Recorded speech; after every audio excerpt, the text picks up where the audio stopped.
Hello guys. आज हम लोग डिस्कस करने वाले हैं कि आप सेमेस्टर से अगर सपोर्टेड आप बिलोंग करते हो, सेमेस्टर में हो, अभी आप या फिर सेकंड सेमेस्टर में हो, फोर्थ सेमेस्टर में हो, थर्ड में हो, फिफ्थ में हो, आप डिप्लोमा, वो भी झारखंड पॉलिटेक्निक के अकॉर्डिंग किसी भी सेमेस्टर में आप किसी सेमेस्टर से आप बिलोंग कर रहे हो, अभी आप डिप्लोमा का अपेयरिंग में ही हो, ठीक है, अपेयरिंग स्टूडेंट हो, तो कैसे बहुत स्टूडेंट का माइंड में होता है, बहुत हमारा डिमांड भी आया बहुत स्टूडेंट का कि सर आप एक ऐसा वीडियो बनाइए जो सेमेस्टर में हम अच्छे तरीके से स्कोरिंग कर सकें और अच्छे से अच्छे हम लोग यहाँ पे क्वालिफाई कर सकें और एक टॉपर स्टूडेंट बन सके सेमेस्टर में। क्लियर? तो मैंने सोचा कि बात भी सही है और इस क्लास में आज हम लोग यहाँ पे डिस्कस करने वाले हैं कि आप कैसे सेमेस्टर में यहाँ पे टॉप कर सकते हो, किस प्रकार के आपका सेमेस्टर का एग्जाम में क्वेश्चन पूछता है। क्लियर? चाहे आप किसी भी ब्रांच से बिलोंग कर रहे हो, ये आज का जो टॉपिक है वो आपका झारखंड पॉलिटेक्निक जो डिप्लोमा है उसके अकॉर्डिंग आपका सिलेबस जो है, उस सिलेबस के अकॉर्डिंग आज हम लोग यहाँ पे डिस्कस करने वाले हैं कि आप किसी भी सेमेस्टर से बिलोंग करते हो तो आप उस सेमेस्टर में कैसे आप यहाँ पे टॉपर बन सकते हो, कैसे अपना स्कोरिंग को इंक्रीज कर सकते हो। क्लियर? तो चलिए स्टार्ट करते हैं। हम लोग यहाँ पे झारखंड पॉलिटेक्निक लिख देते हैं, झारखंड पॉलिटेक्निक, ठीक है, ताकि सपोर्टेड मान लीजिए कोई स्टूडेंट अदर पॉलिटेक्निक से, बिहार पॉलिटेक्निक हो गए, इसके बाद आपका यूपी पॉलिटेक्निक हो गए, ठीक है, एमपी पॉलिटेक्निक हो गए, तो ताकि उनको कंफ्यूजन ना हो। तो आज हम लोग यहाँ पे डिस्कस करने वाले हैं कि झारखंड पॉलिटेक्निक के अकॉर्डिंग जो आपका सिलेबस है उस सिलेबस के अकॉर्डिंग अपने सेमेस्टर में आप कैसे टॉप कर सकते हो। क्लियर है? तो आज का मेन टॉपिक है क्या? Semester topper. ये भी नाम डाल सकते हैं क्या? Semester topper. ठीक है, सेमेस्टर में टॉप कैसे बने, कैसे टॉपर बने हम लोग यहाँ पे। देखिए आपका जो क्वेश्चन आता है वन सेमेस्टर से लेकर यानी फर्स्ट सेमेस्टर से लेकर आपका जो सिक्स सेमेस्टर तक जो क्वेश्चन पूछने का जो पैटर्न है वो बताते हैं। सबसे पहले जो क्वेश्चन नंबर 1 आता है आपका, ठीक है, वो आता है आपका एमसीक्यू, हर ब्रांच वाले का, हर एक सब्जेक्ट का, हर सेमेस्टर के लिए। क्लियर? 90% चांस रहता है आपका एमसीक्यू पूछने का। क्लियर? इसके बाद आपका second, third, fourth, fifth, sixth और सेवंथ, ठीक है, 8, इतने क्वेश्चन रहते हैं। ध्यान से समझिएगा कितना क्वेश्चन रहता है आपका, टोटल 7 या फिर 8, कभी कभी किसी सब्जेक्ट में 7 क्वेश्चन, किसी में 8 क्वेश्चन रहता है। तो फर्स्ट क्वेश्चन क्या है कि 90% क्या चांस रहता है कि आपका एमसीक्यू पूछेगा। क्या पूछेगा? एमसीक्यू पूछेगा। वो कितने नंबर का एमसीक्यू पूछता है? वो आपका 16 नंबर का, 16 नंबर का आपका क्या पूछता है, आपका एमसीक्यू क्वेश्चन पूछता है। क्लियर? तो देखिए ये हो गया आपका यहाँ पे 16 नंबर का एमसीक्यू क्वेश्चन। अब एक क्वेश्चन क्या है कि आपको 2 into 8 करके पूछे, या फिर यहाँ पे 16 हो गया, या फिर 1 into 16 करके पूछे। क्लियर? जैसे भी पूछे आपका 16 नंबर का एमसीक्यू क्वेश्चन पूछता है। फर्स्ट क्वेश्चन, ये जो आपका जो क्वेश्चन होता है फर्स्ट क्वेश्चन, वो होता है आपका कंपल्सरी। ठीक है, क्या होता है? कंपल्सरी क्वेश्चन होता है। कौन सा क्वेश्चन? फर्स्ट वाला क्वेश्चन, सब स्टूडेंट को बनाना रहता है। बाकी अगर मान लीजिए 8 क्वेश्चन दिया हुआ है तो उसमें से बच गया आपका कितना? 7 क्वेश्चन। ठीक है, अब आपका क्या है कि 7 क्वेश्चन में से कोई 4 क्वेश्चन बनाना है। क्लियर? क्या कि टोटल आपका 5 क्वेश्चन पे अटेम्प्ट करना रहता है। क्या कि आपका जो सिलेबस है वो आपका 100 नंबर का, आपका जो एग्जाम होता है वो आपका कितना नंबर का होता है? 100 नंबर का, जिसमें से आपका 80 नंबर का एक्सटर्नल एग्जाम, 80 नंबर का एक्सटर्नल एग्जाम, और आपका जो 20 नंबर का है वो आपका इंटरनल एग्जाम पूछता है। क्लियर? तो आप हम यहाँ पे फोकस किस पे कर रहे हैं? हम लोग यहाँ पे एक्सटर्नल एग्जाम के बारे में। इसका मतलब क्या है कि आपका जो क्वेश्चन है का जो आपका मार्क्स है टोटल क्वेश्चन का, वो रहेगा कितना आपका? 80 नंबर का, 80 नंबर का, और आपका जो 5 क्वेश्चन अटेम्प्ट करना रहता है। कितना क्वेश्चन? 5 क्वेश्चन। ठीक है, तो ईच क्वेश्चन, आपका जो ईच क्वेश्चन है वो रहता है आपका यहाँ पे 16 नंबर का। तो 16 into 5 कितना हो गया आपका? 80 नंबर। ठीक है, 5 क्वेश्चन अटेम्प्ट करना है, जिसमें से क्वेश्चन नंबर 1 जो है आपका कंपलसरी रहता है, बाकी बच गया आपका 4 क्वेश्चन। अब आपको यहाँ पे 1 2 3 4 5 6 7, अब यहाँ 7 क्वेश्चन रहे या फिर 6 क्वेश्चन रहे, उसमें से आपको कितना क्वेश्चन अटेम्प्ट करना है? 4 क्वेश्चन को आपको अटेम्प्ट करना है। समझ में आ रहा है? ध्यान से 4 क्वेश्चन को आपको यहाँ पे अटेम्प्ट करना है। क्लियर? अब जो आपका यहाँ पे 4 क्वेश्चन है उसमें से भी क्या है आपका यहाँ पे कि कोई भी क्वेश्चन, लास्ट क्वेश्चन में आपका क्वेश्चन नंबर सपोज आपका 8 है, ठीक है, उसमें आपका क्या रहेगा कि शॉर्ट नोट्स है, क्या रहेगा आपका शॉर्ट नोट्स है, ठीक है, ये आपका 70 से 80% चांस रहता है कि आपका शॉर्ट नोट्स पूछता ही पूछता है, ठीक है। तो आप इस शॉर्ट नोट्स को भी यहाँ पे बना सकते हो, आपका कंपलसरी नहीं रहता है, ठीक है। मतलब आपको यहाँ पे क्वेश्चन नंबर 1 के अलावा आप कोई भी 4 क्वेश्चन को आप यहाँ पे बना सकते हो, क्लियर। तो ये था आपका यहाँ पे क्वेश्चन पूछने का पैटर्न, क्लियर। अब कैसे हम लोग यहाँ पे अपना नंबर को, स्कोरिंग को कैसे इंक्रीज करें या फिर टॉप कैसे बन सकते हैं, हम लोग उस टॉपिक पे डिस्कस करते हैं, क्लियर। तो देखिए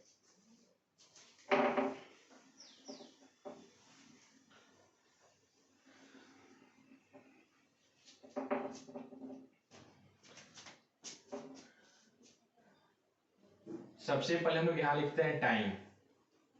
जो टाइम होता है आपका 3 आवर का होता है, कितने आवर का, 3 आवर का एग्जाम होता है।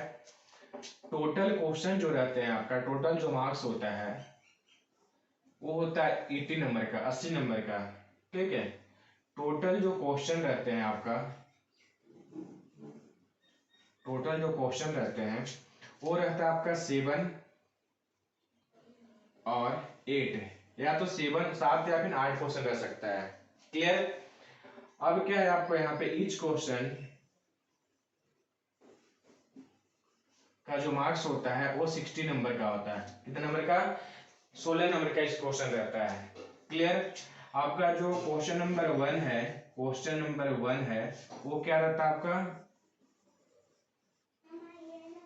कंपलसरी रहता है, ठीक। क्वेश्चन नंबर 1 क्या है आपका यहाँ पे, कंपलसरी रहता है। कौन, क्वेश्चन नंबर 1 कि आपका क्वेश्चन नंबर 1 है, आपको हर एक स्टूडेंट को, ठीक है, हर सब्जेक्ट में यहाँ पढ़ाना रहता है। अगर मान लीजिए सपोज आप यहाँ पे ब्रांच पेपर का एग्जाम दे रहे हो या फिर फर्स्ट सेमेस्टर का एग्जाम दे रहे हो, किसी सेमेस्टर में एग्जाम दे रहे हो, तो क्वेश्चन नंबर जो 1 होता है वो क्या होता है आपका, कंपलसरी होता है, ठीक है।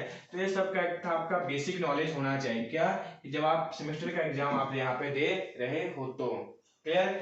अगर आप इसको नोट करना चाहते हो तो बाय द वे नोट कर सकते हो, ठीक है। हम लोग इसके बाद आगे बढ़ते हैं।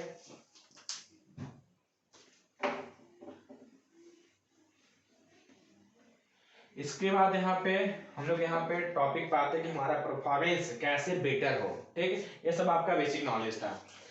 अब क्या हम लोग यहाँ पे सबसे पहले अगर आपका क्वेश्चन मिलता है, 3 घंटे का आपको टाइम रहता है, तो सबसे पहले क्या करो कि रीड करो, किसको, क्वेश्चन पेपर को रीड करना है, किसको, क्वेश्चन पेपर को, क्वेश्चन पेपर को सबसे पहले आप रीड करो। कितना मिनट, हार्डली 5 से 10 मिनट टाइम दो आप क्वेश्चन पेपर को रीड करने में। जितना भी 7 क्वेश्चन पूछे, 8 क्वेश्चन पूछे, ठीक है, तो सबसे पहले क्या करो कि एमसीक्यू वाला जो पार्ट है उसको छोड़कर, ठीक, वो तो बनाना ही बनाना है, कंपलसरी है, तो उस पर माइंड लगाने का कोई आवश्यकता नहीं है।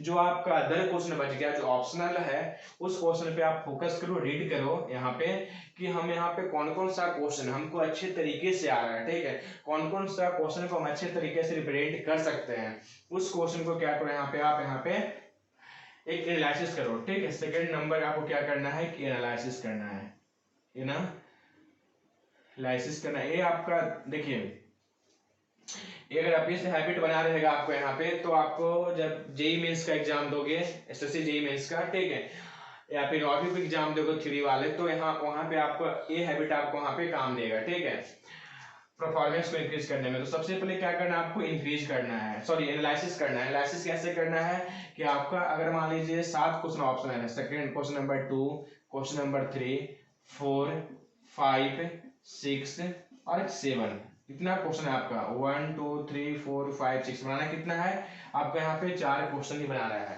क्लियर। तो अब ये 4 क्वेश्चन जो आपको यहाँ पे बनाना है, तो हर एक क्वेश्चन का सेक्शन रहता है, ठीक है, हर क्वेश्चन कितने भाग में जस्ट बताए थे। ईच क्वेश्चन जो है आपको यहाँ पे, ईच क्वेश्चन जो है आपका 16 नंबर का होता है। कितने नंबर का? 16 नंबर का होता है। और ईच क्वेश्चन जो है बहुत सारे सेक्शन में आपका डिवाइड रहते हैं, ठीक है। अगर मान लीजिए यहाँ पे सेक्शन ए है, सेक्शन बी है, सेक्शन सी है, ऐसा कोई गारंटी नहीं है, ऐसा कोई फिक्स नहीं है कि आपका हर एक क्वेश्चन आपका 3 सेक्शन में बटा रहेगा। 3 सेक्शन का मतलब क्या है कि अगर मान लीजिए क्वेश्चन नंबर 2 है, ठीक है, तो क्वेश्चन नंबर 2 का ए पूछेगा, बी रहेगा, सी रहेगा, ठीक है। अब क्वेश्चन नंबर 3 अगर मान लीजिए सपोर्टेड है तो ए रहेगा, बी रहेगा, सी रहेगा और डी भी रह सकता है। तो ऐसा कोई फिक्स नहीं है, ऐसा कोई गारंटी नहीं है, ऐसा कोई रूल नहीं है कि आपका जो हर क्वेश्चन है आपका 3 सेक्शन में बटा रहेगा, 4 सेक्शन में बटा रहेगा, 5 सेक्शन में बटा रहेगा। हाँ, बट ये गारंटी है कि आपका जो क्वेश्चन नंबर 2 है, इस क्वेश्चन जो है तो आपका टोटल मिला के आओ कितना नंबर का? 16 नंबर का है, भले ही वो 3 सेक्शन में बांटा गया हो। क्वेश्चन नंबर आपका जो 3 था वो आपका भले ही 4 सेक्शन में बांटा गया हो तो भी आपका 16 नंबर का ही पूछेगा। कैसे पूछेगा? सपोज मान लीजिए क्वेश्चन नंबर 1 है, ये आपका 8 नंबर का पूछ दिया। क्वेश्चन नंबर ए जो है आपका 2 नंबर का पूछ दिया। क्वेश्चन नंबर जो सी है वो आपका 6 नंबर का पूछ दिया। तो टोटल मिला के आपका यहाँ पे 16 नंबर हो रहा है। क्लियर? तो इस टाइप से हर एक आपका जो क्वेश्चन है उसको अलग अलग यहाँ पे सेक्शन में क्या किया जाता है? बांटा जाता है। तो फोकस करना क्या है आपको कि यहाँ जो हमको 4 क्वेश्चन को अटेम्प्ट करना है, ठीक है, तो उस 4 क्वेश्चन में से हमको यहाँ पे कौन कौन सा अच्छे तरीके से क्वेश्चन को हम रिप्रेजेंट कर सकते हैं। जिस क्वेश्चन को आप यहाँ पर रिप्रेजेंट कर सकते हैं उस क्वेश्चन को सबसे पहले आपको लिखना है फर्स्ट पेज पे। क्लियर? और देखिए मेंस में कुछ रूल होते हैं बट इसमें कोई ऐसा रूल नहीं है कि आप अगर मान लीजिए 2 का अगर आपको ए अच्छे तरीके से आ रहा है तो पहले आप ए को बनाओ, बी अगर अच्छे तरीके से आ रहा है तो आप बी को बनाओ, और सी अगर अच्छे तरीके से आ रहा है तो पहले सी को रिप्रेजेंट करो। क्लियर? बट कोशिश करो यहाँ पे कि जो क्वेश्चन नंबर 2 है तो क्वेश्चन नंबर 2 का जितना भी सेक्शन हमारा बांटा गया है हर एक सेक्शन को एक अच्छे तरीके से और एक नंबरिंग के साथ, एक सीक्वेंस के साथ क्या करें उसको हम लोग यहाँ पे लिखने का काम करें, उसको रिप्रेजेंट करने का काम करें। क्लियर? तो ये था आपको यहाँ पे क्या कि किसी भी क्वेश्चन को कैसे हम लोग यहाँ पे एनालिसिस कर सकते हैं। इसके बाद क्या है कि सबसे पहले फोकस करना है कि कौन सा क्वेश्चन हमारा अच्छे तरीके से आ रहा है और हर एक क्वेश्चन का आपको हर एक सेक्शन आना चाहिए। वैसा नहीं यहाँ पे इसका ए आ रहा है, इसका बी आ रहा है, अगला क्वेश्चन का डी आ रहा है, तो ऐसे नहीं। आपका 4 क्वेश्चन को अटेम्प्ट करना है सपोजेट ऑप्शनल वाले को, तो चारों क्वेश्चन का हर एक सेक्शन अच्छे तरीके से आपको यहाँ पे आना चाहिए, चाहे वो थ्योरी पार्ट हो चाहे वो न्यूमेरिकल पार्ट हो। क्लियर? तो ये सब आपको क्या करना है? एनालिसिस करना है। क्लियर? कोशिश कीजिए कि आपका जो न्यूमेरिकल पार्ट होता है उसमें क्या होता है, थोड़ा ज्यादा टाइम टेकन लगता है। तो सबसे पहले अगर मान लीजिए न्यूमेरिकल पार्ट है उसमें आपका फुल टू फुल नंबर मिलता है अगर आपका जो क्वेश्चन आप बनाए हो वो एकदम सही हो, एक्यूरेट हो। क्लियर? तो क्या होना चाहिए? सबसे पहले आप न्यूमेरिकल वाले जो आपका जो क्वेश्चन है उसमें न्यूमेरिकल सेक्शन वाला जो पार्ट है, ठीक, उस वाले क्वेश्चन को क्या करो, सबसे पहले आप एनालिसिस में उसको आप लिख लो, नंबरिंग कर लो। ठीक है? तो ये सब आपके यहाँ पे क्या है? एनालिसिस करना है कि किस क्वेश्चन को सबसे पहले लिखना है, कौन सा क्वेश्चन का हर एक सेक्शन हमको आ रहा है, किस क्वेश्चन का जो हमारा सेक्शन है किस सेक्शन को सबसे पहले हम रिप्रेजेंट कर सकते हैं। देखिए एग्जामिनर के माइंड में पता है क्या, एक इमेज बन जाता है, एक छप जाता है, ठीक है, एक सेट हो जाता है कि आपका फर्स्ट क्वेश्चन कैसा है। फर्स्ट क्वेश्चन को जैसा आप रिप्रेजेंट करते हो तो आपका स्कोरिंग भी आपका सेकंड क्वेश्चन पे वैसा ही मिलता है। ठीक है? कहा भी जाता है कि फर्स्ट इंप्रेशन क्या होता है, लास्ट इंप्रेशन होता है। क्लियर? तो सबसे पहले आप फर्स्ट क्वेश्चन को कैसे रिप्रेजेंट करें वो very very important, very very मायने रखता है। क्लियर? किसके लिए? तो स्कोरिंग को इंक्रीज करने के लिए, टॉपर बनने के लिए। समझ में आया? तो सबसे पहले क्या है कि आपको एनालिसिस करना है कि कौन कौन सा क्वेश्चन हमको आ रहा है। अगर मान लीजिए क्वेश्चन आपको 2 3 4 बनाना है तो पहले 2 को बनाओ, फिर 3 को बनाओ, फिर 4 को बनाओ, नंबरिंग। वैसा नहीं क्वेश्चन नंबर 2 आ रहा था, 2 को बना लिए, फिर हम लोग यहाँ पे 5 मिनट फिर टाइम वेस्ट किया। क्या? अरे अब सोचेंगे कि हम क्वेश्चन 4 को बनाएं, 5 को बनाएं और 4 का भी टोटल कुछ हमारा आ रहा है कि नहीं आ रहा है, ऐसा नहीं सोचना है। ऐसा आपका टाइम वेस्ट कहाँ पे करना है, जब आप क्वेश्चन को रीड कर रहे हो उसी टाइम में आप यहाँ पे क्या करो, एनालिसिस कर लो। ठीक है? एनालिसिस करना है कि आपको कौन कौन सा क्वेश्चन को अटेम्प्ट करना है, ऑप्शनल वाले क्वेश्चन, ऑप्शनल जो क्वेश्चन है उसको कैसे अटेम्प्ट करना है। क्लियर? कौन कौन सा क्वेश्चन हमारा अच्छे तरीके से आ रहा है। ये था आपका यहाँ पे क्या कि एनालिसिस का तरीका। क्लियर? अब हम लोग यहाँ पे आते हैं सेकंड जो आपका टॉपिक है कि अपना परफॉर्मेंस को कैसे इंक्रीज कर सकते हो, बेटर कर सकते हो, वो है आपका यहाँ पे थर्ड राइटिंग स्किल। ठीक है? Writing skill. अब अपने राइटिंग स्किल को कैसे आप यहाँ पे बेटर साबित कर सकते हो, बेटर रिप्रेजेंट कर सकते हो। बहुत स्टूडेंट का अगर मान लीजिए राइटिंग अच्छा है, ठीक है, तब उनका नंबर खासा बढ़ता है हर एक क्वेश्चन में। जिसका राइटिंग बहुत ज्यादा पुअर है तो क्या कीजिए, उसका भी एक यहाँ पे उपाय है कि आपका जो लिखने का जो तरीका है, सपोज आप एक सेंटेंस लिख रहे हो तो हर एक सेंटेंस का जो वर्ड होता है, वर्ड का थोड़ा सा डिस्टेंस को क्या करो, मैनेज करो, ठीक है, मेंटेन करो। अगर मान लीजिए हर एक वर्ड में थोड़ा सा उसका गैपिंग डालो, ठीक है, ताकि देखने में वो थोड़ा खूबसूरत लगे, अच्छा लगे, और एग्जामिनर को एक बार में अच्छे तरीके से क्या करे, वो समझ जाए कि आपका बताना जो चाह रहे हो, आप दिखाना जो चाह रहे हो, वो अच्छे तरीके से क्या किया गया है, यहाँ पे लिखा गया है। क्लियर? तो ये सब क्या होना चाहिए, ये सब आपका राइटिंग स्किल होना चाहिए। राइटिंग स्किल में और एक चीज बताते हैं, अपना परफॉर्मेंस को बेटर करने के लिए कैसे आप कर सकते हो। सपोज मान लीजिए कोई क्वेश्चन है, ठीक है, तो बहुत से स्टूडेंट को देखे हैं कि जो अपना नोट्स बनाते हैं, तो मान लीजिए सपोज मान लीजिए यहाँ पे लिखना है आपका ब्रांच पेपर में है कि व्हाट इज मैकेनिक्स, ठीक है, मैकेनिक्स के बारे में लिखना है, व्हाट इज मैकेनिक्स, ठीक है, व्हाट इज हाइड्रोलिक्स, हाइड्रोलिक्स क्या है, व्हाट इज यहाँ पे टॉम, ठीक, थ्योरी ऑफ मशीन क्या है, कुछ भी चीज आपको डिफाइन करना है सपोज, ठीक है। कंप्यूटर का बात बोलते हैं, what is data structure, data structure क्या है, ठीक है। तो यहाँ पे क्या है कि अगर मान लीजिए किसी भी टॉपिक को आपको डिस्कस करना है, तो बहुत स्टूडेंट का नोट्स हम देखते हैं कि वो क्या करते हैं कि यहाँ से स्टार्ट किए और यहाँ पे पुरातन कहानी के जैसा लिख रहे हैं और फिर यहाँ पे आके वो स्टॉप कर देते हैं, ठीक है। देखिए राइटिंग स्किल में क्या है कि आप ऐसे भी लिख रहे हो, ये भी आपका तरीका सही है, ठीक है, बट क्या है कि आप सेमेस्टर का एग्जाम में आप ऐसे कर सकते हो कि आप उसी चीज को एक नंबरिंग देके, नंबर 1, ठीक है, उसके बारे में कुछ लिखे, फिर नंबर 2 उसके बारे में कुछ लिखे, नंबर 3 लिखे, नंबर 4 ऐसे कर करके, ठीक है, रिप्रेजेंट कर सकते हो। या फिर नंबरिंग में देके आप यहाँ पे स्टार दे देके यहाँ पे रिप्रेजेंट कर सकते हो। क्लियर? तो भी आपका यहाँ पे बेटर परफॉर्मेंस बन सकता है। क्लियर? या फिर और भी अच्छा तरीका है यहाँ पे, तो आप यहाँ पे एक पैराग्राफ लिखो, यहाँ से स्टार्ट किए, यहाँ पे लिखे उसी चीज के बारे में, फिर सेकंड पैराग्राफ जो नया टॉपिक आ रहा है उसी क्वेश्चन का, ठीक है, फिर आप यहाँ पे सेकंड पैराग्राफ से स्टार्ट करो, फिर उस टॉपिक से रिलेटेड आपका जो लिखना चाहते हो आपका कंप्लीट हो जाता है, खत्म हो जाता है, तो क्या करो, फिर आप यहाँ से स्टार्ट करो। समझ में आ गया? तो ये सब आपका राइटिंग स्किल है कि अपने राइटिंग स्किल को कैसे बेटर बना रहे हो, ठीक है, कैसे अपने परफॉर्मेंस को बेटर करना चाहते हो, कैसे आप क्वेश्चन का आंसर को रिप्रेजेंट कर रहे हो, ठीक, ये सब आपका राइटिंग स्किल है। क्लियर? ये था आपका राइटिंग स्किल वाला पार्ट। इसके बाद आपका जो सेक्शन आता है यहाँ पे, वो आता है यहाँ पे क्या कि आप यहाँ पे राइटिंग स्किल में और क्या करना चाहते हैं कि अगर मान लीजिए आपका जो थ्योरी पार्ट है, ठीक है, अगर मान लीजिए कोई थ्योरी सेक्शन है, उसको जब आप रिप्रेजेंट कर रहे हो, तो सबसे पहले उसके बारे में 8 से 10 लाइन, ठीक है, जैसा नंबर का क्वेश्चन है, 10 नंबर का है, 5 नंबर का है, डिपेंड करता है उस पर। अगर मान लीजिए 10 नंबर का क्वेश्चन है, तो सबसे पहले 8 से 10 लाइन उसका एक थ्योरी पार्ट को लिखो, ठीक है, यानी इंट्रोडक्शन को आप लिख लो, इंट्रो वाले पार्ट को। इसके बाद क्या करो, एक अच्छा सा मैथमेटिकल डेरिवेशन है आपका, ठीक है, तो मैथमेटिकल डेरिवेशन को आप बना लो यहाँ पे, ठीक, उससे रिलेटेड कोई अगर मान लीजिए मैथमेटिकल टर्म को आप जानते हो और क्वेश्चन से मैच करता है तो आप उसको लिख लो। इसके बाद एक अच्छा सा उस थ्योरी वाले पार्ट का एक इमेज बना लो, ठीक है, या फिर कोई एक डायग्राम बना लो, ठीक है। ठीक है, टेक्निकल में इमेज और डायग्राम वेरी वेरी इंपॉर्टेंट होता है, ठीक है, एक अच्छा से नीट एंड क्लीन, ठीक है, और क्या करो, एक डायग्राम बनाओ। डायग्राम जब भी बनाओ तो उसका जितना भी आपका हर एक चीज का नाम है, ठीक, नेमिंग जरूर दो। हाँ, इस वाले पार्ट को ये बोलते हैं, इस वाले पार्ट को ये बोलते हैं, इस वाला पार्ट हमको ये डिस्क्राइब कर रहा है, ठीक, डिस्कस कर रहा है, ये वाला जो पार्ट हमको ये रिप्रेजेंट करने का काम कर रहा है। तो रिप्रेजेंटेशन जो होता है वेरी वेरी इंपॉर्टेंट होता है किसी भी डायग्राम को, ठीक है, रिप्रेजेंट करने के लिए। तो डायग्राम में जितना भी आप ज्यादा से ज्यादा नेमिंग कर सकते हो वो करो, ठीक है। और आपका जो एग्जाम होता है, आपका ब्लू ब्लैक पेन लेके जाइए और उसके अकॉर्डिंग आप यहाँ पे बनाइए, अलाउ होता है ब्लू ब्लैक पेन। आप जो डायग्राम हो सकता है आप पेंसिल से बना सकते हो, यहाँ पे ऐसा कोई रूल नहीं है कि आप यहाँ पे पेंसिल लेके नहीं जा सकते हो, पेंसिल से भी आप एक अच्छा डायग्राम बना सकते हो।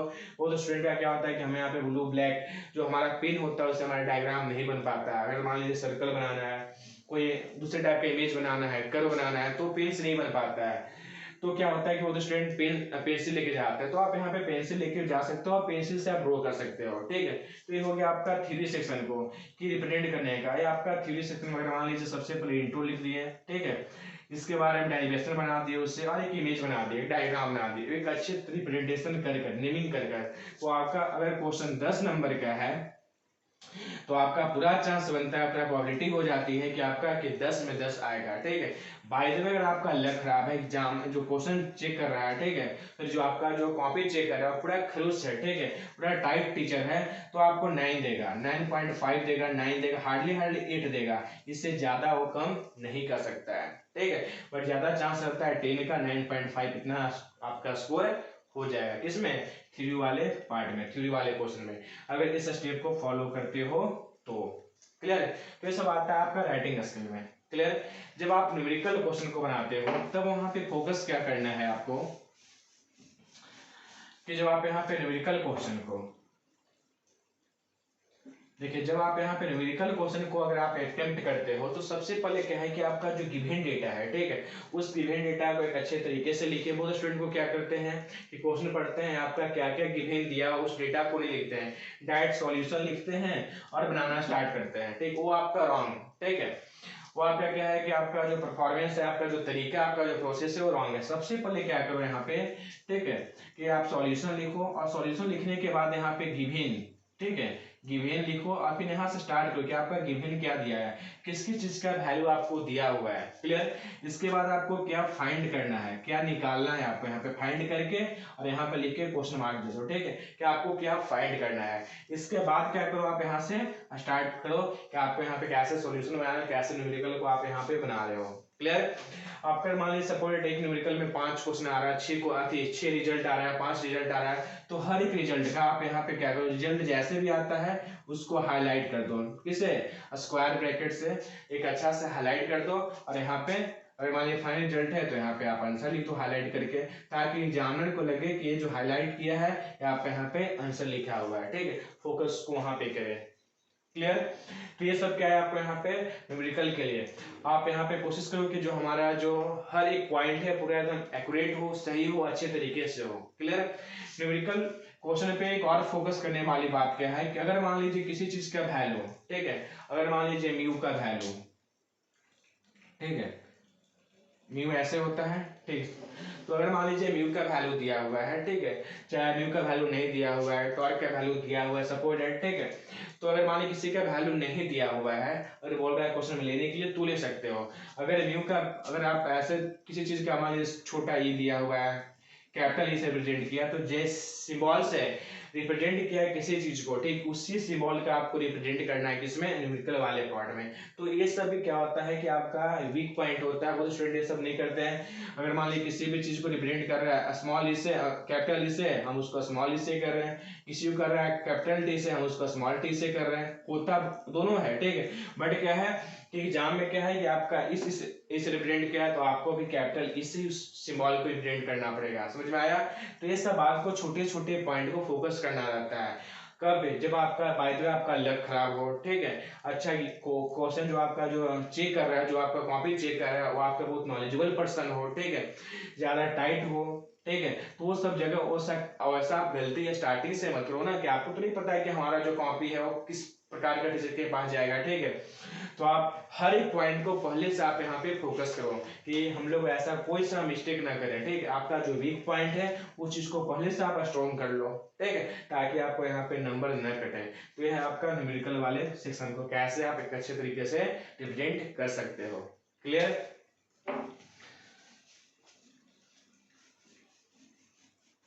इसके बाद आता है यहाँ पे शॉर्ट नोट्स, ठीक, लास्ट में है आपका यहाँ पे शॉर्ट नोट्स को लिखना चाहते हो तो यहाँ पे शॉर्ट नोट्स को लिखो, ठीक है। शॉर्ट नोट्स का लिखने का तरीका क्या है कि मान लीजिए यहाँ पे कुछ चीज के बारे में दिया हुआ, अगर मान लीजिए ये नाम का है, ये नाम का कोई वर्ड है, टॉपिक दिया हुआ है, ठीक है, तो अगर इसके बारे में हमको यहाँ पे लिखना है तो हम लोग यहाँ पे इसको इस टाइप का डैश देकर इसको हम लोग हाईलाइट कर दिए, इसके बारे में हम लोग यहाँ से लिखना स्टार्ट किया। ये नहीं कि हम लोग यहाँ से लिखना स्टार्ट किए, अगला जो हमारा पैराग्राफ होगा हम यहाँ से स्टार्ट करेंगे, नहीं। अगर मान लीजिए इसको हम लोग यहाँ पे हेडिंग दे दिए हैं, ठीक है, तो हम लोग यहाँ पे क्या करेंगे, हम लोग यहाँ से स्टार्ट करेंगे। क्लियर। अगर सपोज हम लोग एक ही जगह हम लोग यहाँ पे कोई टॉपिक डालते हैं, डेटा के बारे में कुछ लिखना है, ये हमारा नोट्स है डेटा, इसको हम लोग यहाँ पे अंडरलाइन कर दिए अच्छे तरीके से और यहाँ से हम लोग लिखना स्टार्ट किए। क्लियर। फिर सेकंड जो हमारा शॉर्ट नोट्स होगा सपोर्टेड, ठीक है, वो होगा हमारा इंफॉर्मेशन, ठीक है, कुछ भी हो सकता है, ये कंप्यूटर का वर्ड है, ठीक है, इंफॉर्मेशन टॉपिक है। तो हम लोग यहाँ से स्टार्ट करेंगे और यहाँ पे, ताकि एग्जामिनर को देखने में लगे कि हाँ एक बच्चा जो रिप्रेजेंट कर रहा है एक अच्छे तरीके से रिप्रेजेंट कर रहा है, उसको देखने में अच्छा लगे, सजावट अच्छा होना चाहिए, ठीक, रिप्रेजेंट अच्छा होना चाहिए, हर एक चीज को। हाँ, और शॉर्ट नोट्स या फिर थ्योरी में आप उसी टॉपिक को लिखो, उसी चीज को आप डिस्कस करो जो आपको यहाँ पे क्वेश्चन में पूछा जा रहा है। ऐसा नहीं कि डाटा के बारे में पूछा जा रहा है तो इन्फॉर्मेशन के बारे में लिख रहे हैं तो भी आपका नंबर कटता है। केवल पेज भरने से आपका नंबर नहीं मिलता है। पहले ऐसा होता था कि आप किसी भी टॉपिक के बारे में लिख दो और खाली पेज भर को आ जाओ, पेज को पूरा कंप्लीट करके आ जाओ, ठीक है, तो आपको नंबर मिलेगा। ऐसा नहीं होता है, सब झूठ बात है, ठीक है। आपको नंबर तभी मिलेगा जब आप सटीक लेकर अच्छे तरीके से आते हो, तब आपको नंबर मिलेगा। ऐसा झोलफास में या फिर ऐसा अफवाह में कभी मत रहिएगा कि आप कॉपी को भर के आ जाओ, ठीक है, आपको नंबर मिलने वाला है, ऐसा कभी नहीं होता है, ठीक है। वो आपका लक हुआ तो मिल जाता है, बट ऐसा नहीं होता है। 99% चांस है कि ऐसा नहीं होता है। जो बोलते हैं वो रॉन्ग बोलते हैं। क्लियर?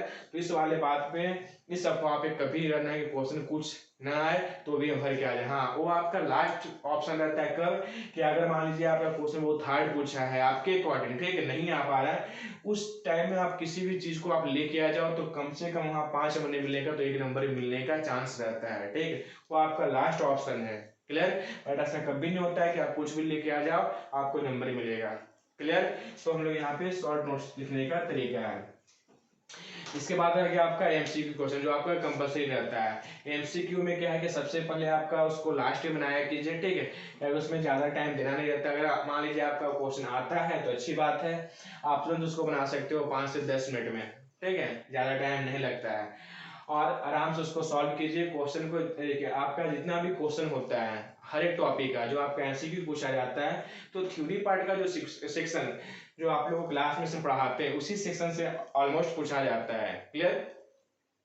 चाहे जिस बुक को आप यहाँ पे साइड बुक को या फिर किसी बुक को प्रिपेयर कर रहे हो, तो उसका जितना भी एमसीक्यू क्वेश्चन आपका रहता है बुक में, ठीक है, हर इस चैप्टर का लास्ट में रहता है, तो उस सब क्वेश्चन को आप फोकस करो। क्लियर? तो आप यहाँ पे एमसीक्यू बना सकते हो। क्लियर? तो ये आपका यहाँ पे क्या था, किस प्रकार से अगर मान लीजिए अपना परफॉर्मेंस को रखते हो आप यहाँ पे, तब बेटर स्कोरिंग करोगे। क्लियर?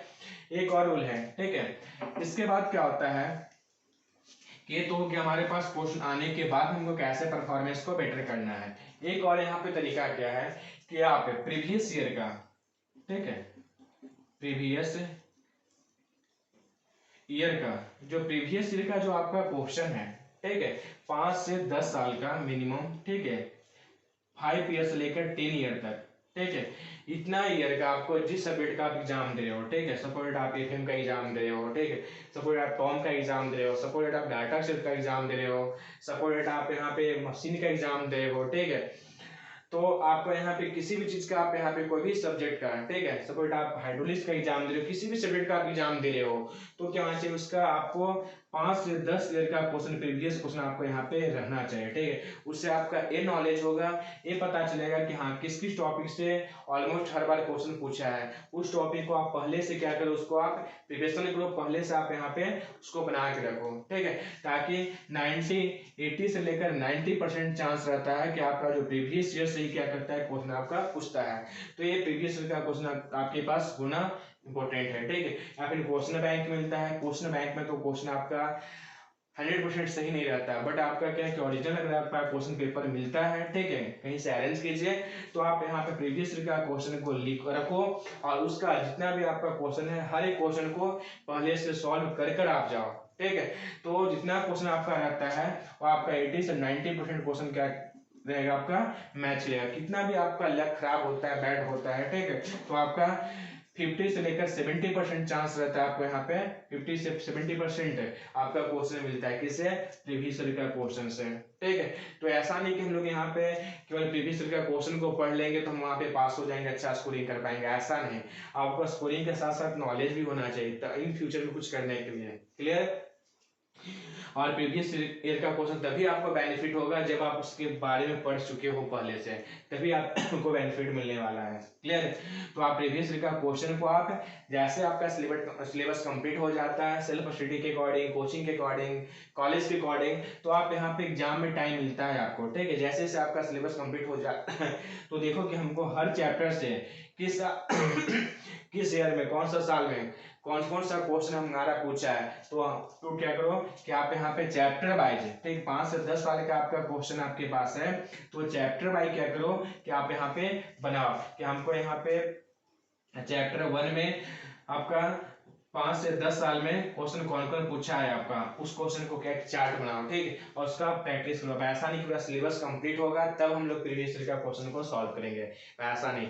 चैप्टर 1 अगर आपको पूरा कंप्लीट हो गया है तो चैप्टर 1 के बारे में पूरा आइडिया हो गया होगा कि आप 5 से 10 साल का क्वेश्चन को आप देखोगे आप उल्टा कर, तो पता चल जाएगा कि चैप्टर 1 का कौन कौन सा क्वेश्चन है।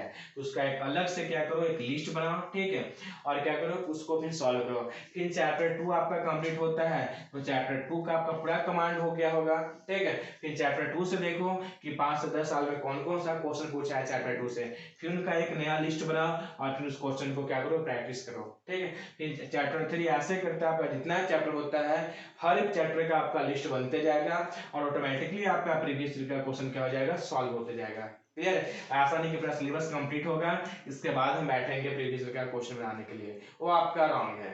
क्लियर है, तो ये सब चीज पे आप यहाँ पे फोकस करो, तब जाके आप यहाँ पे एक अच्छा टॉपर बन सकते हो, अपना एक अच्छा रिजल्ट बना सकते हो, ठीक है। इसके बाद आपका क्या है, आपका एक्सटर्नल एग्जाम के लिए बताएं। आपका जो इंटरनल एग्जाम होता है उसमें आप यहाँ पे 20 नंबर का, उसमें आप यहाँ पे इंटरनल पे भी फोकस करो, इंटरनल अटेम्प्ट करो। इसके बाद आपका जो सेशनल होता है, ठीक है, आपका जो प्रैक्टिकल होता है उसमें भी आप यहाँ पे बेटर से बेटर परफॉर्मेंस करने का कोशिश करो, यहाँ पे कि अच्छा परफॉर्मेंस करें, तब जाके दोनों आपका सेशनल का, इंटरनल का, इसके बाद आपका एक्सटर्नल एग्जाम होता है, सबका आपका मार्क्स इंक्लूड होता है, तब जाके अच्छा एक स्कोरिंग बन पाता है। ऐसा नहीं कि आप केवल एक्सटर्नल में अच्छा करने जा रहे हो, इंटरनल आपका पुअर है, इसके बाद सेशनल आपका पुअर है, भाइवा आपका पुअर है, तो आप यहाँ पे टॉपर कभी नहीं बन पाओगे। तो हर एक चीज, ठीक है, आप यहाँ आपका भाइवा भी स्ट्रांग होना चाहिए, भाइवा में भी अच्छा नंबर होना चाहिए। इसके बाद आपका यहाँ पे सेशनल जो आप यहाँ पे दिए हो, सेशनल भी आपका अच्छा स्कोरिंग होना चाहिए। इसके बाद आप यहाँ पे जो प्रैक्टिकल दिए हो, प्रैक्टिकल में भी अच्छा होना चाहिए, ठीक है, स्कोरिंग। इंटरनल जो आप यहाँ पे अटेम्प्ट किए हो तो इंटरनल में भी अच्छा स्कोरिंग होना चाहिए। हर एक चीज में आप यहाँ पे सिंसियर हो, एक अच्छा स्कोरिंग करते हो, तब जाके आप यहाँ पे सेमेस्टर टॉपर बन सकते हो। क्लियर, तो आई होप आज का क्लास आप लोग को समझ में आया होगा कि ऐसा हम सेमेस्टर में टॉपर कर सकते हैं, वो भी झारखंड पॉलिटेक्निक सेमेस्टर के सिलेबस के अकॉर्डिंग। तो अभी भी कोई डाउट है, कोई कंफ्यूजन है, तो हमारे कमेंट बॉक्स में जाकर कमेंट कीजिए और हम आपके कंफ्यूजन को, हम आपके यहाँ पे प्रॉब्लम को सॉर्ट आउट करने के लिए कोशिश करेंगे। हमारा जो टारगेट होगा, हमारा ये टारगेट हमेशा अपना रहेगा कि कोई भी यूजर है, कोई भी स्टूडेंट है, ठीक है, तो उसका जो प्रॉब्लम है, उसका प्रॉब्लम को जितना जल्दी से जल्दी हम आपका सॉर्ट आउट करें, आपका प्रॉब्लम को यहाँ पे सॉल्व कर सके।